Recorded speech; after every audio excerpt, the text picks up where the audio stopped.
Zvijezda i Željezničar odigrali su miroljubivo 0:0, ali na terenu i nije baš izgledalo tako. U vrlo borbenoj utakmici sa 2 crvena kartona podijeljeni su bodovi. Iako se igralo otvoreno s obje strane, nije bilo previše izrazitih prilika za pogodke. Igralo se oprezno, ali i tvrdo, tako da su mreže u Grdašcu juče mirovale. U 5. minutu utakmice Savić kasnije na centar šut iz kornera.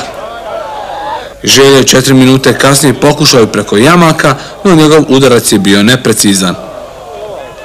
Nakon uvodnih poluprilika na terenu se i zaoštrilo, pa su podijeljeni prvi žuti kartoni. Međutim, i dalje nije bilo konkretne akcije pretnje prema golovima.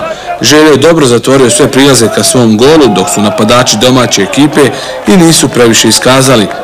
Ali je zato Damir Tosunović udario Velibora Vasilića te zaradio drugi žuti karton na utakmici. Gosti iz Grbavice su čim prije željeli iskoristiti igrača više na terenu, pa su zaprijetili preko Popovića. Željo je mogao do vodstva u 2. minuti sudijske nadoknade. Zeba je odlično poslao Jamaka, koji slabo šutira prema golmanu Smajiću.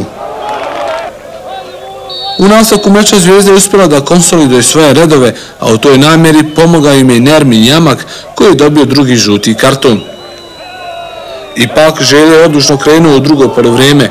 To potvrđuje i dobar prodor Radovanovića, koji zamalo pogađa mrežu Zvijezde. U 54. minutu Jamak je zaradio drugu javnu opomenu i snage na terene su i brojčano poravnate.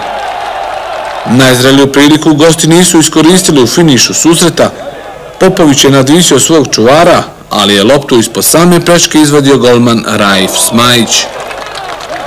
Jedino konkretan udarac ka golu Želje Zvijezda je uputila preko Hamzića, ali šut iz daljine nije predstavljao veći problem za poprilično nezaposlenog Šehića. Objektivno mi smo već u prvom poluvremenu ostali bez jedinog napadača i tad smo ih priželjkivali da osvojimo jedan bod. Međutim, u drugom poluvremenu su nam se otvorile stvari kad je Željo ostao s 10 igrača da krenemo prema naprijed. Mi smo to učinili, malo osvježili i vezni red i napad, međutim, osim nekog pritiska nismo uspjeli iskreirati neke prilike i poslije toliko taj željeni pogodak. Negativnu smo tradiciju ovdje imali i prvi put smo osvojili bod. Kažem, opet, ako budemo ovako ozbiljno igrali ostale utakmice koje ćemo igrati u gostima, možemo se nadati bodom. Ovaj put nismo uspjeli, uz masovno sportske nesreće, iskreno smo promašili 2-3 super šanse.